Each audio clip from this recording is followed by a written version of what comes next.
Essa é uma discussão bem antiga. Qual que é a melhor alternativa? Usar o seu cooler box ou partir para um cooler custom, um air cooler, um water cooler? E nesse aí, qual que é melhor? Será que o melhor é um air cooler, o melhor é um water cooler? Qual deles eu uso? Qual a melhor opção para o meu setup? Eu já trouxe alguns setups para vocês aqui montados com water cooler, com air cooler, inclusive uma montagem meio absurda dentro de um H200i com um MA620p, onde parece que vai explodir e não vai nem caber o cooler lá dentro. Muita gente falou, mas você deveria ter colocado o water cooler. E um desses setups que eu tenho aqui é o que vocês costumam ver todos os vídeos, que é aquele ali com o Threadripper. E na verdade eu já fiz algumas trocas nele desde que eu montei, justamente para descobrir qual é a melhor alternativa para ele, qual o melhor water cooler. Mas será que de repente eu não deveria utilizar o cooler box do Threadripper? Sim, ele tem um cooler box e ele é o maior cooler box que você já viu na sua vida. Com mais de 20 anos no mercado internacional, a Deepcool é líder em tecnologia e inovação na área de refrigeração para seu computador. Confira mais no link na descrição desse vídeo.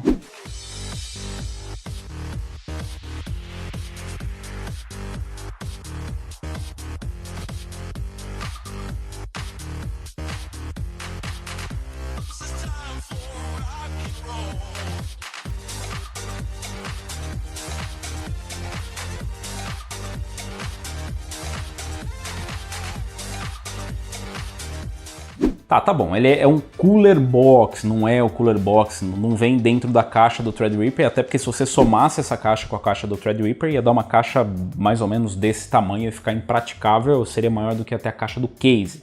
Então não é um cooler box, ele não vem na caixa, mas ele foi apresentado como uma espécie de cooler box para o Threadripper. É um air cooler fabricado pela Cooler Master e leva o Wraith antes ali do nome, que é uma combinação que você já deve conhecer. Sim, é o Wraith do seu próprio cooler box. Nós temos o Wraith Spire, temos o Wraith Stealth e temos o Wraith Max. Recentemente tivemos o Wraith Prism, que é esse maravilhoso modelo com RGB endereçável nas fãs. E agora nós temos o Wraith Reaper, que, como o nome sugere, é o Cooler Wraith ou Cooler Box para o Threadripper, mas você precisa comprar ele separadamente e ele custa $120. Aqui no Brasil eu não encontrei a venda em nenhum lugar, até porque o Threadripper não é exatamente o CPU mais vendido do mercado. De qualquer forma, eu achei bem interessante a alternativa para a gente trazer mais um tira-teima aqui. Será que ele é melhor do que um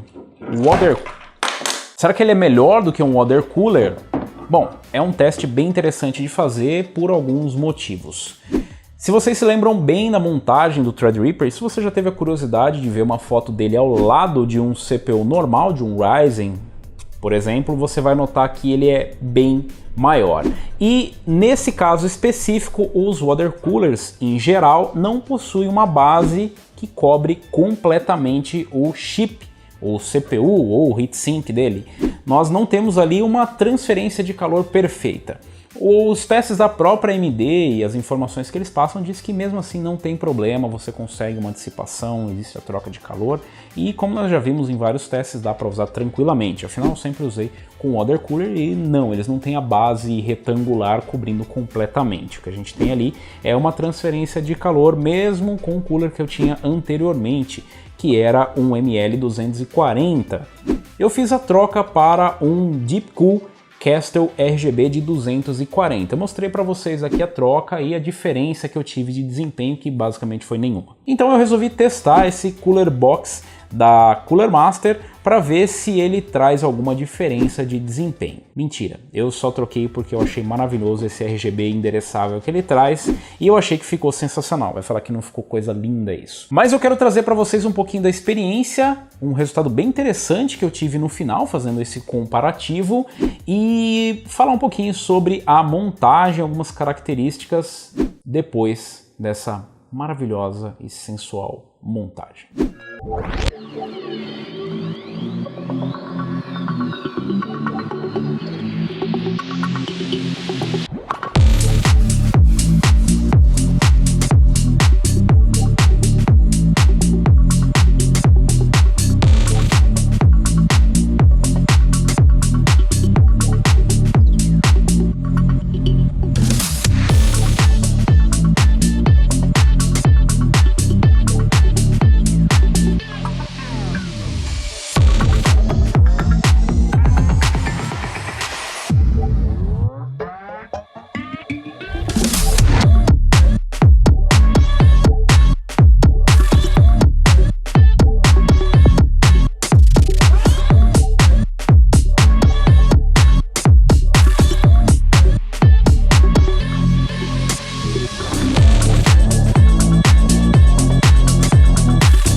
Caso ainda não tenha ficado claro, ele é enorme, ele pesa quase 2 kg, ele tem uma construção simplesmente maravilhosa, com essa parte reflexiva na frente. Ele tem um design dual heatsink, tem uma fan de 120 mm, ele tem uma altura total de 16 centímetros e meio e uma largura de quase 13 centímetros. Obviamente muito maior do que a bomba do Castle RGB. Mas o fato é que o Castle RGB e o ML240 são water coolers e eles são de 240 mm. Mas então por que eu fiz essa troca? Bom, acho que eu já falei para vocês. Eu troquei basicamente porque desde que foi anunciado durante a Computex, eu tinha vontade de ter esse cooler no PC. Eu achei que o design ficou muito bacana e assim como a troca que eu fiz do ML240 para o Castle RGB foi mais por uma questão visual do que por uma questão de desempenho. Eu não estou muito preocupado com o desempenho do meu Threadripper, já que eu uso ele em estoque, eu não uso ele em overclock para cargas excessivas de trabalho. Então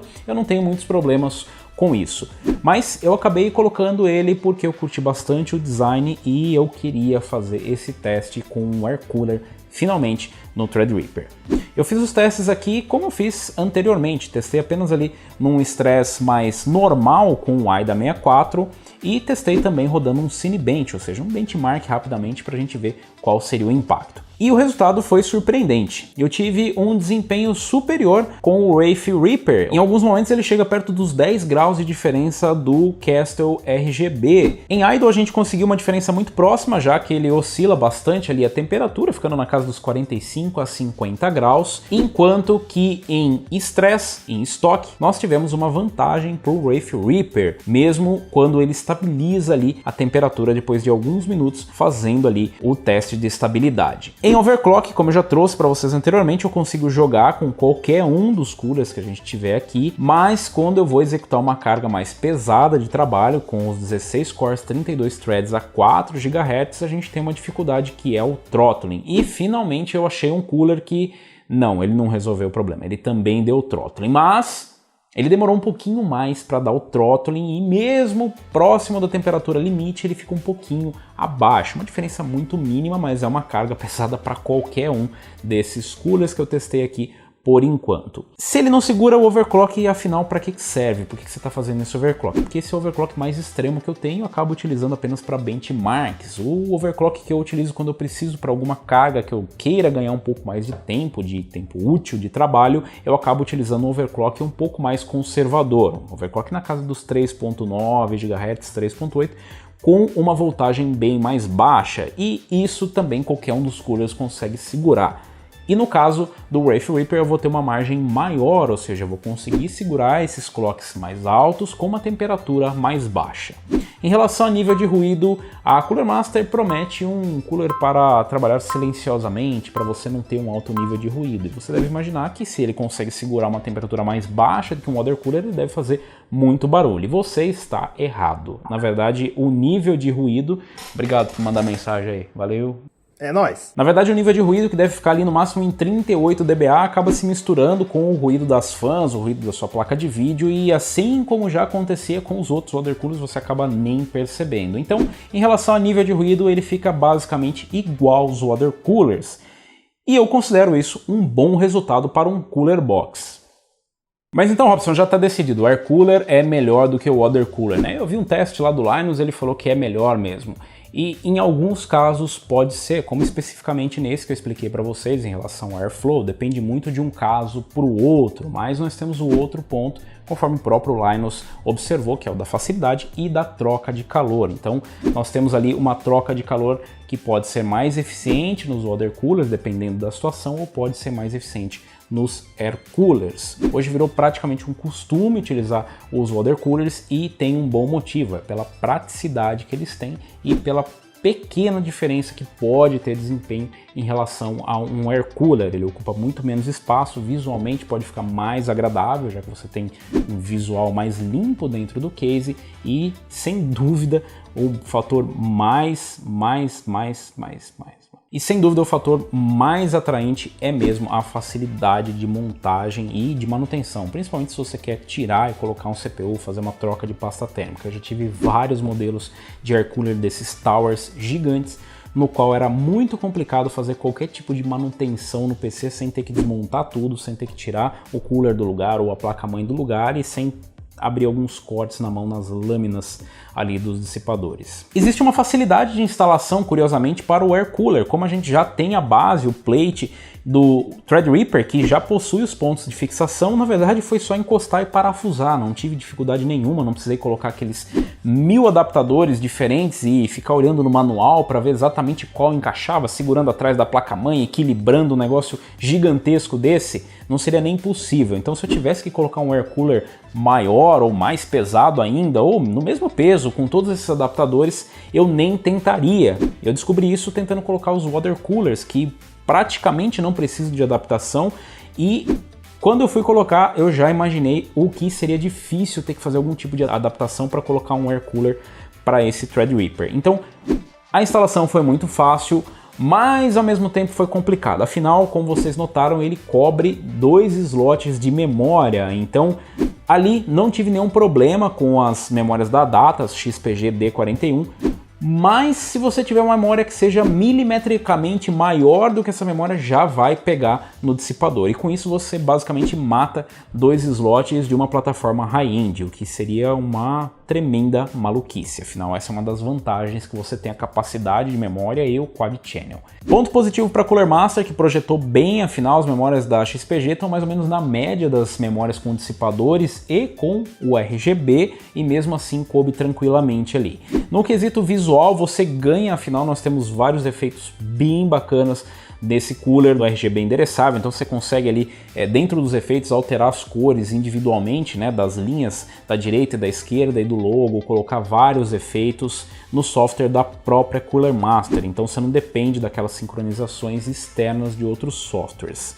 O ponto negativo é que você precisa, além disso, colocar mais um conector USB, como já acontece nos coolers da AMD que trazem RGB, para você fazer esse controle caso você não utilize o cabo para o RGB endereçável, para você fazer o sync com outros programas de fabricantes de placa-mãe, para sincronizar o RGB. E no meu caso, na minha placa-mãe só tem 2 conectores USB 2.0, eu acabei tendo que desligar ali o Corsair Link da minha fonte, ou seja, não vou poder monitorar mais as voltagens da fonte para poder utilizar, senão eu ia perder as portas dianteiras USB 2.0, que especificamente aqui no meu H500P fazem muita falta, afinal eu ocupo todas as portas USB dele. Aqui o que nós temos da eficiência nesse caso não se deu especificamente somente a troca de um air cooler por um water cooler ou de um water cooler por um air cooler. A questão é que existe um probleminha de airflow dentro do meu case. Caso você não tenha notado, na montagem do H500P, a parte de cima onde está fixado o radiador, onde foram fixados os 2 radiadores, não tem uma exaustão, ou seja, ela não é vazada, ela tem apenas uns respiros laterais por onde sai o calor, ou seja, não existe uma troca de calor tão eficiente quanto no caso do air cooler. Afinal, ainda que a frente seja de acrílico, nós temos ali uma entrada de ar e nós temos uma exaustão extra, então nós temos já uma fan de 140 mm atrás ajudando a fan de 120 a aumentar o airflow, e elas estão praticamente coladas uma na outra. Então a gente tem uma mudança de airflow de uma posição onde o radiador estava em cima, colada e sem praticamente nenhuma condição de trocar ali de forma eficiente o calor do radiador, enquanto que na posição do air cooler nós temos uma situação bem mais favorável. Então, além do plate, que é basicamente do tamanho do chip, consegue ter uma troca de calor bem eficiente, nós temos o fator do airflow dentro do case. Então, não adianta só você comprar um water cooler de 120, 240, 380 milímetros, ou mesmo um air cooler que seja maior do que o teu case, não vai resolver o problema, ele sozinho não consegue. Se você dissipa o calor do teu radiador e ele bate em algum lugar, ou ele não recebe um ar fresco para poder refrigerar, não vai resolver nada. O mesmo vale para o seu air cooler. Não adianta colocar o air cooler e não ter um fluxo de ar para ele receber um ar fresco, trocar o calor e expelir esse ar quente de dentro do case. De qualquer forma, foi uma experiência bem interessante. Eu vou ficar por enquanto com o Wraithripper, ele ainda vai suportar os Threadripper de segunda e provavelmente de terceira geração que estão vindo por aí com 32, 64 cores.